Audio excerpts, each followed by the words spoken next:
America खरीद लिया। आज अमेरिका में सबसे ज्यादा खनिज, चाहे वो यूरेनियम हो, सोना हो, पेट्रोलियम हो, कोयला हो, सब कहाँ मिलता है? पूरी दुनिया का सबसे ब्लंडर कहा जाता है यही। बहुत अफसोस करता हूँ, तुमको कनाडा दिख रहा है, रूस का नहीं दिख रहा है। काहे बेच लो हम? अमेरिका रूस ही कैसे ऐसे इंडिया पाकिस्तान की तरह। अब आपको एक चीज समझ में आएगा, तो इंडिया में क्या होता है समझना ध्यान से। अगर हमको अमेरिका के इधर के किसी शहर में जाना है, new Jersey, New York, Washington, Boston, इस सब शहर में जाना है, तो हम लोग इस रूट को लेके आते हैं। लेकिन अगर अमेरिका की इधर कोई शहर, सिएटल हो गया, सैन फ्रांसिस्को हो गया, लॉस एंजिलस हो गया, कैलिफोर्निया हो गया, तो हम लोग इधर से नहीं आते हैं, फिर पूरा अमेरिका हिलना पड़ेगा। हम लोग इधर से जाते हैं, इधर से गए, यहाँ से निकल के यहाँ उतर जाते हैं। समझ आ गया? तो दुनिया कैसी है? गोल दुनिया। अब आपको एक चीज समझ में आएगा, अमेरिका और रूस में इतनी दुश्मनी क्यों है? दोनों सटल है सब। ये अमेरिका है, अमेरिका के ये अलास्का है, और ये रूस है। इंडिया पाकिस्तान की तरह है सब। अमेरिका और रूस ही कैसे ऐसे इंडिया पाकिस्तान की तरह। और ऐसे लगता होगा यहाँ अमेरिका है, यहाँ रूस है, खाई लिए दुश्मनी कर रहा है भाई। समझ में गया? रूस का यह राज्य था अलास्का। अलास्का किसका था? अमेरिका को बेच दिया। वो अमेरिका क्या कर दिया? बेच दिया। इस नक्शा में देखिए, यहाँ देखिए, रूस की सीमा पहले कनाडा से लगती थी। रूस की सीमा किससे लगती थी? कनाडा। तो ये रूस है, इसकी सीमा किससे लगती थी? कनाडा से। अब रूस का मेन एरिया इधर है, मॉस्को उसको इधर है, ये इंडिया है। ये तो पढ़ा दिए आपको, मॉस्को वगैरह इधर। रूस को ये संभालने में बड़ी दिक्कत होता था, अलास्का। तो अलास्का किसको बेच दिया? पहले कनाडा को बेचा। पहले कहा कनाडा तुम खरीद लो, तुम्हारे पास है। तो कनाडा का ना हम ना खरीदेंगे, हमारे पास उतना पैसा नहीं है। आई क्या करेंगे हम अलास्का खरीद? किसमें है? कौन सी खाली बर्फ है? हमारे यहाँ का बर्फ का कमी है। अमेरिका खरीद लिया अलास्का। आज अमेरिका में सबसे ज्यादा खनिज, चाहे वो यूरेनियम हो, सोना हो, पेट्रोलियम हो, कोयला हो, सब कहाँ मिलता है? अलास्का। पूरी दुनिया का सबसे ब्लंडर कहा जाता है यही। और अमेरिका चला गया रूस के बॉर्डर पे। कहाँ गया? रूस के बॉर्डर पे एकदम सट गया वहां पे अलास्का। बहुत अफसोस करता होगा। कनाडा अफसोस करता होगा, तुमको कनाडा दिख रहा है, रूस का नहीं दिख रहा है। काहे बेच लो हम? आगे बढ़े, एनी प्रॉब्लम? अब हम अमेरिका स्टार्ट करते हैं। ये कौन सा महाद्वीप है? उत्तरी अमेरिका में ये देश कौन सा है? कनाडा। दुनिया का सबसे बड़ा देश रूस। रूस के बाद कौन आता है? कनाडा। दुनिया का सबसे बड़ा देश रूस, रूस के बाद कनाडा। बताइए सबसे लंबी समुद्री सीमा किसकी है? अर्जेंटीना की है। किसकी है?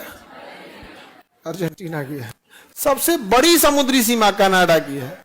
सबसे बड़ी समुद्री सीमा कनाडा, क्योंकि बड़ी ज्यादा ऐसे ऐसे ऐसे गोल गोल करके समुद्री सीमा बड़ी लंबा है, इसे देख रहे हो? कनाडा की समुद्री सीमा। कनाडा देश में जनसंख्या एकदम कम, देश में जनसंख्या कम, क्षेत्रफल में दुनिया का दूसरा सबसे बड़ा देश।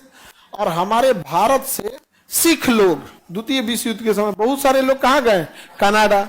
और कनाडा गए तो जनसंख्या वहां थी नहीं, और ये लोग थे मेहनती, तो मेहनत के दम पर इन्होंने अपना बिजनेस किया, दुकान किए, सब कुछ किया। ये लोग पंजाबी तो मेहनती होते ही है सिख लोग, और ईमानदारी में इन लोग कोई बेईमानी ये नहीं कि कहीं से लूट ले। इन लोग के गुरुद्वारा में खुदे खाना मिलते रहता है, तो समाज की भी सेवा किए, गुरुद्वारा वहां भी चलाएं। वहां के लोग कनाडा वाला पिज्जा उज्जा खाने वाला गुरुद्वारा का आके हलवा खाया, कड़ा प्रसाद खाया, पराठा खाया, कहा सो spicy without any cost, so gentleman come in my country. वह कनाडा वाले लोगों को दौड़ हो गया। मुसलमानों को कमाने के लिए सऊदी अरब दिख गया। मुसलमानों को कमाने के लिए क्या दिख गया? सऊदी अरब दिख गया। पर मुसलमानों में क्या है ना कि उनको पैसा आ रहा है ना, तो फिर वो एजुकेशन पे अगली पीढ़ी पे ध्यान देते हैं। सऊदी अरब में भी बड़ी संख्या में मुस्लिम कमाने गए, लेकिन किसी पोजीशन को होल्ड करके नहीं बैठे हैं।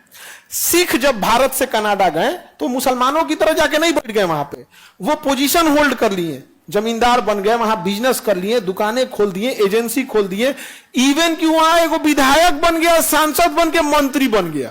आज सिखों के सपोर्ट के बिना कनाडा में सरकार नहीं बन सकती है। सिखों का वहां पे कितना बड़ा वर्चस्व हो गया, सोचिए। हो गया कि नहीं हो गया? पढ़े लिखे भी थे, अब कनाडा वो पढ़ने भी चले गए, सब कुछ चले गए यहाँ पर। आज कनाडा में बड़ी संख्या किसकी है? सिख लोगों की है। समझ आ गया कि नहीं आ गया? कहाँ पे? कनाडा में। और कनाडा में नहीं, कनाडा में अंग्रेजी के बाद पंजाबी बोली जाती है। कनाडा में अंग्रेजी के बाद क्या बोली जाती है? पंजाबी बोली जाती है। आगे बढ़ जाए, वहां ट्रक ड्राइवर से लेके ढाबा, रेस्टोरेंट, सब चीज कौन बना दिए?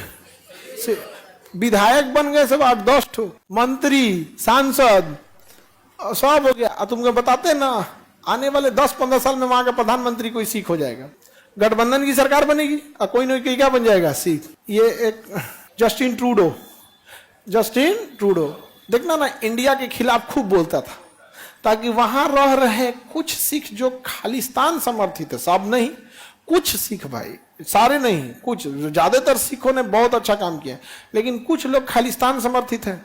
तो ये कनाडा का प्रधानमंत्री सोचा कि इनका हम समर्थन कर देते हैं, भारत से रिश्ता खराबी करने में क्या जाता है, हमारी तो सरकार बन जाएगी। तो लोकतंत्र की सबसे बड़ी खराबी वो धीरे धीरे भीड़ तंत्र हो जाता है। लोकतंत्र धीरे धीरे क्या बन जाता है? भीड़ तंत्र। भारत क्या बन चुका है? भीड़ तंत्र। भारत लोकतंत्र तो रहा नहीं यहाँ पे। अब यहाँ पे कोई ये बात नहीं, अब अपने से सोच के देखो कि जिस देश में किसानों को 5 किलो अनाज के लिए लाइन में लगा दिया गया, ये शर्म की बात है, तो इसे शर्म ना करके उपलब्धि गिनाया जा रहा है कि मैं 5 किलो राशन दे रहा हूं। इससे शर्म की बात क्या हो सकती है? यदि हम खड़ा होकर कहें कि देखो मैं कितना अच्छा हूं, मैं अपनी माता को 5 किलो राशन देता हूं, समाज थूक के मरद कर देगा हमको कि माँ बाप सर आंख पे बैठाने की चीज है, 5 किलो राशन के लिए नहीं। आप समझे, मेरी जिम्मेदारी क्या है एक परिवार की? मेरी जिम्मेदारी मेरी फैमिली को है। क्या अगर हम ये उठ के कहें मैं अपने परिवार को 5 किलो राशन देता हूं, कोई हमको अच्छा कहेगा? लेकिन इस देश में इसको उपलब्धि गिना जाता है। आपको मानसिक रूप से हत्या कर दी गई है। आप जिंदा रहने को विकास समझ रहे हैं।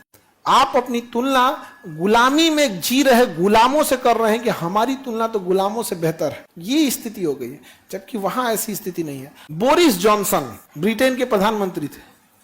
मेट्रो से जब वो उतरे ना, तो अपना सामान लेके उतरे, उनका सूटकेस उठाने वाला कोई नहीं था। बोरिस जॉनसन अमेरिका के, ब्रिटेन के प्रधानमंत्री।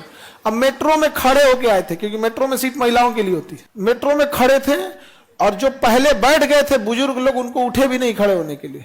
और हमारे यहाँ एक विधायक किसी को मारा है विंडो सीट के लिए। वंदे भारत में एक आदमी विंडो सीट लिया था, तो विधायक आया बाद में और उसको मारा है विधायक कि तुम्हारा विंडो सीट है तो क्या हुआ, हमरा मन है बैठने का, हम विधायक है। मारा है विधायक उसको। विधायक व्हाट इज विधायक? लोकतंत्र में विधायक मतलब कौन चीज? नहीं समझे? अब जैसे गांव में तो विधायक का बहुत दबदबा है, पटना में नहीं पूछता है कोई। पटना में पुलिस वाला विधायक को नहीं पूछता है, दरोगा को कहेंगे ना विधायक बोल रहे हैं, कह रहे पटना है, मंत्री के नीचे कोई वैल्यू नहीं। बोला फोन रखे यहाँ पे। पटना में सही में होता है, पटना में पैरवी मतलब मंत्री। पटना में कोई विधायक अगर फोन करेंगे ना थाना को, तो होमगार्ड को दे देगा, बतिया ले तुम। पटना है पटना। लेकिन तुम्हारे यहाँ गांव में तो विधायक अमीशपुरी है। गांव में तो विधायक क्या है, अमीशपुरी है। बड़ा बाबू हमेशा आगे पीछे करते रहेंगे, हाँ विधायक जी विधायक जी विधायक। पटना में नहीं होता है, पटना में सीधा मंत्री। अब मंत्री में भी हरा गरा मंत्री नहीं, सरकार के 5-6 गो फेवरेट मंत्री होते हैं सब, वो उन्हीं की बात सुनेगा। नहीं समझे? अब बाकी का सुनबो नहीं करेगा, सबका थोड़े सुन लेता है। अब हम लोग तो यहीं रहते हैं, तो हम लोग को तो सब चीज पता है। अच्छा काम करे तो रेस्पेक्ट करना चाहिए, लेकिन विधायक अगर दबदबा दिखाने लगे ये खराब लगता है। आप विधायक बन के क्या कीजिए, अच्छा काम कीजिए, इज्जत होगी आपकी।